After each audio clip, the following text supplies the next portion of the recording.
Lecturer Asima চ্যানেলটির পক্ষ থেকে সবাইকে স্বাগত জানিয়ে আজকের ক্লাসটি শুরু করছি। তাহলে ক্লাসটি শুরু করে দেই।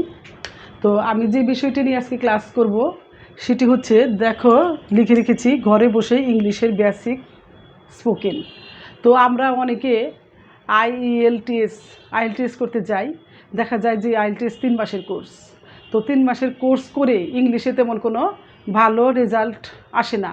এর জন্য আইএলটিএসের আগেই যদি আমরা ইংলিশ সম্পর্কে, স্পোকেন সম্পর্কে একটু ভালো ধারণা নিয়ে যেতে পারি, তাহলে আশা করি যে আমরা সকলেই ভালো স্কোর রাখতে পারবো। 7-8 রাখা কোনো ব্যাপার হবে না। এর জন্য আমি নিয়ে এসেছি ইংলিশের বেসিক স্পোকেন, যেটা 6 to 11 ক্লাসের ছাত্ররা এখন থেকে যদি প্র্যাকটিস করে তাহলে ভবিষ্যতে অনেক ভালো ফলাফল করতে পারবে। তাহলে দেখো ক্লাসটি শুরু করছি। দেখো আমার ফার্স্ট ক্লাসের ফার্স্ট রুলস হচ্ছে, দেখো am to, is to, are to, এই সবগুলোর অর্থ কিন্তু তে হয়। দেখো তাহলে am to, is to, are to এর অর্থ কি? তে হয়। তো আমরা যদি স্পোকেন করতে যাই, দেখো আমি যদি এখন লিখি যে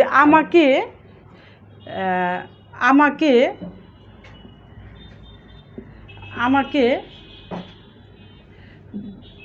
ঢাকা যেতে হয়, তো এটা যদি আমরা ট্রান্সলেট করি তাহলে কি? সাবজেক্ট আই, তে হয়, এই তে হয় কি? আয়ের পরে নাম্বার ও পার্সন অনুসারে কিন্তু এম ইজ আর বসে। তাহলে আয়ের ক্ষেত্রে অবশ্যই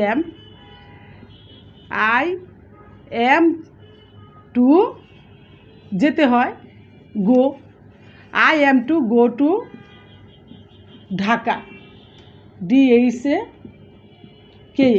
তাহলে আমাকে ঢাকা যেতে হয়, I am to go to Dhaka. এখন এইভাবে যদি আমি লিখি আমাকে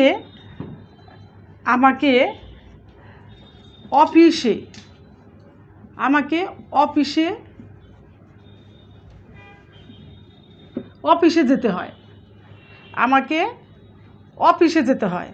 তাহলে আমরা লিখতে পারি I am to go to office, OFFICE office. তাহলে দেখো আমাকে ঢাকা যেতে হয়, I am to go to Dhaka. আমাকে অফিসে যেতে হয়, I am to go to office. তোমাকে খাবার তৈরি করতে হয়, তাহলে কি লেখা যায় না? তোমাকে খাবার তৈরি করতে হয়। দেখো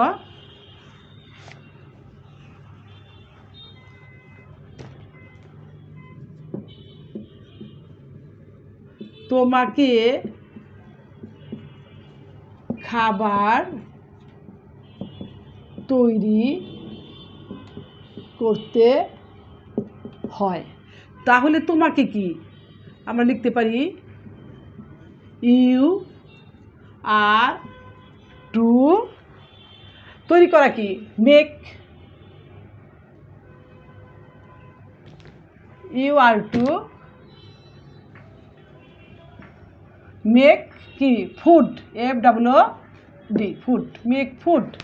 তোমাকে খাবার তৈরি করতে হয়, you are to make food, তোমাকে খাবার তৈরি করতে হয়। দেখো যে আমরা এই যে ছোট যে সেন্টেন্সগুলো তৈরি করছি, এই ছোট সেন্টেন্স থেকে একসময় দেখা যাবে যে আমরা সিম্পল, কমপ্লেক্স, কম্পাউন্ড, যেটাকে বলা হয় জটিল বাক্য, আমরা কিন্তু জটিল বাক্যে চলে যেতে পারবো। তাহলে ইউ আর টু মেক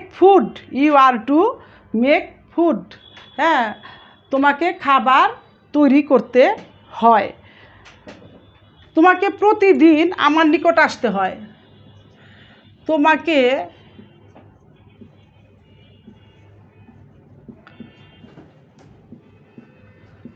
প্রতিদিন আমার নিকট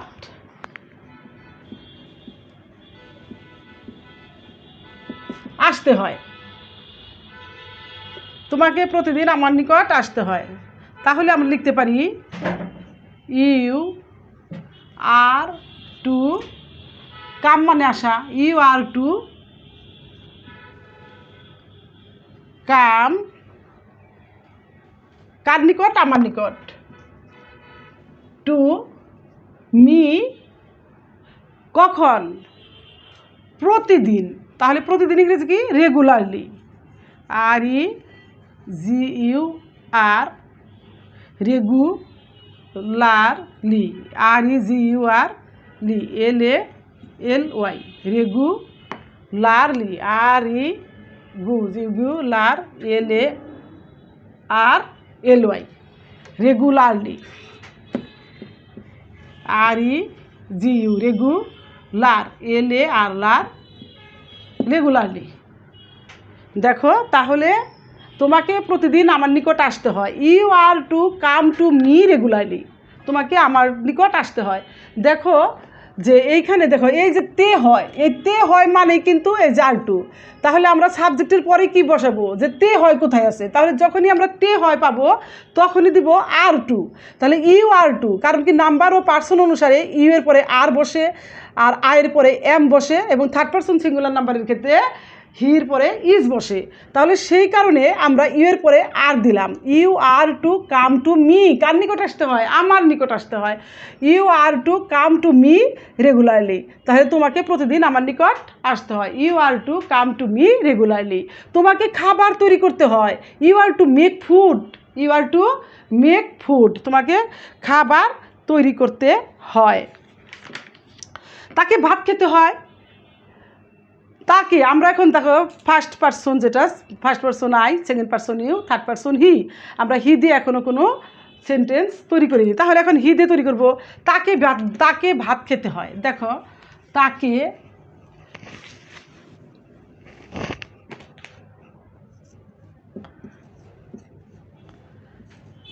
তাকে ভাত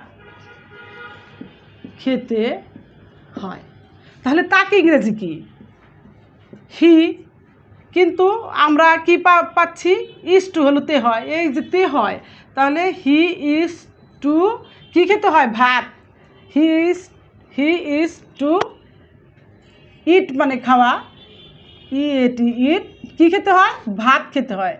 rice, R I C E, তাহলে তাকে ভাত খেতে হয়। He is to eat rice, he is to eat rice, তাকে ভাত খেতে হয়, হি ইজ টু রাইস।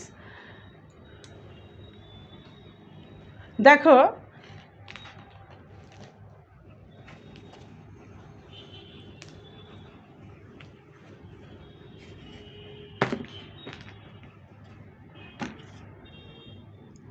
দেখো তাকে বাজার করতে হয়, তাকে বাজার করতে হয়।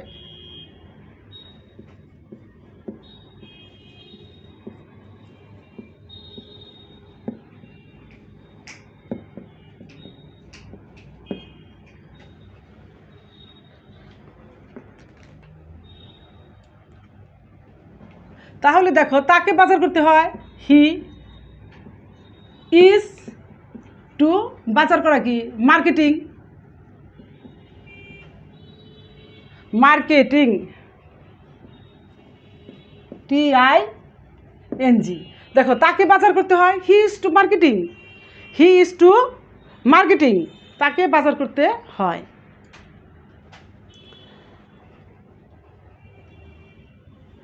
দেখো এখন যদি দেই আমাকে বাজার করতে হয়, আমাকে বাজার করতে হয়। তাহলে লিখতে পারি না আই অ্যাম টু মার্কেটিং,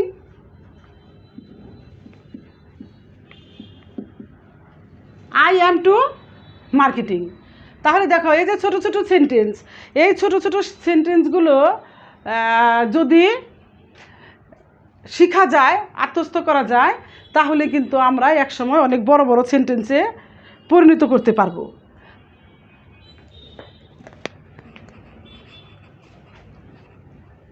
দেখো তোমাদের আমি নাম্বার এবং পার্সন শেখাচ্ছি। দেখো আই হলো আমি, ইউ হলো তুমি, হি অবলিক সি হলো সে। তাহলে দেখো আমরা জানি যে আই মানে আমি, কিন্তু আরও কিন্তু অর্থ আছে। আই মানে আমি, আমাকে, তুমি, তোমাকে, তোমার, সে, তাকে, তাহার,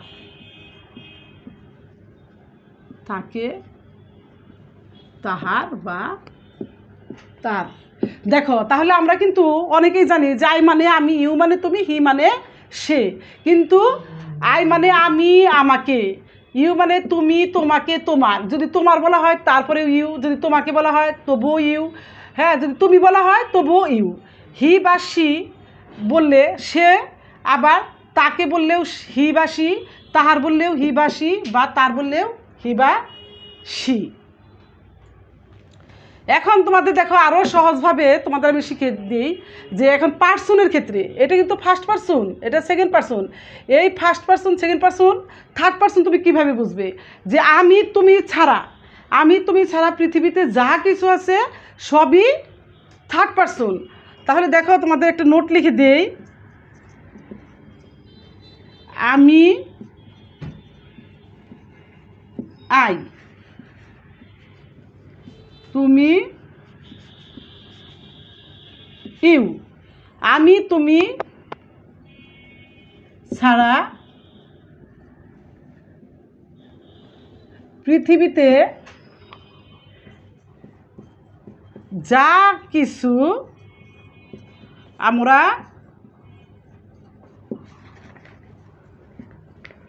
দেখতে পাই